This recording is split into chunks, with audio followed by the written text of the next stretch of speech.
লাগা দিছি গেটে যখন বাড়ি আর টিনের সাপড়ার উপর সখন উঠিছে উঠা সব টিনের সাপড়া খুলে ভিতরে ঢুকিচ্ছে আর ঘরের মধ্যে আমি সিটকি লাগা দিয়ে ঢুকিছি খাটের তলে বাচ্চা ক্লিয়াছিলাম সব পিঠা ভাঙিছে টাকা ছিল 10 লাখ টাকা টাকা লিয়ে গেছে সোনার যাই জিনিস ছিল ওরা কারা?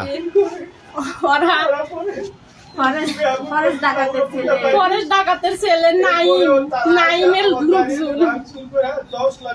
আর কেউ আসছিল সাথে? খালি নাইমের সাথে মেলা লোক 220 জন লোক আসছে। আমরা খাটের তলে বাচ্চা গুলা ঢুকেছি বাচ্চাকে একটা দাড়ি লাগিয়েছে খাটের দাড়ি মেলছে বাচ্চাকে লাগিয়েছে দাড়িটা। কয়টার দিকে এটা? 9টার দিকে সকাল 9টার দিকে।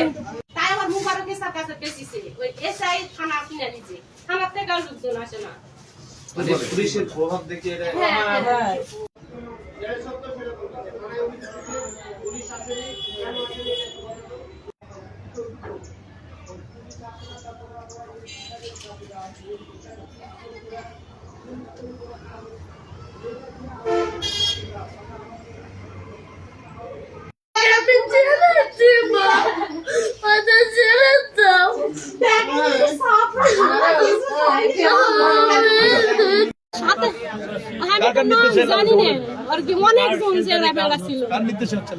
মোবারকের ছিল মোবারকের বাপ ছিল সাজ্জাদ মিস্ত্রি ছিল আরো দলবল ছিল। এলা কার নেতৃত্বে হচ্ছে? মুবারক এসআইয়ের নেতৃত্ব হচ্ছে। মোবারক এসআই চালাচ্ছে লোকজনকে টাকা দিয়ে এরা হচ্ছে চেয়ারম্যানের চেংড়া ফেংড়া চেয়ারম্যানের সাথে থাকে। কোন চেয়ারম্যান? বাবুল চৌধুরী। বাবুল চৌধুরী টাকা দিয়েছে টাকা দিয়ে কিনে নিছে। বাবুল চৌধুরী আমার কথা শুনেনি। তাহলে এগুলা সব বাবুল চৌধুরীর লোকজন।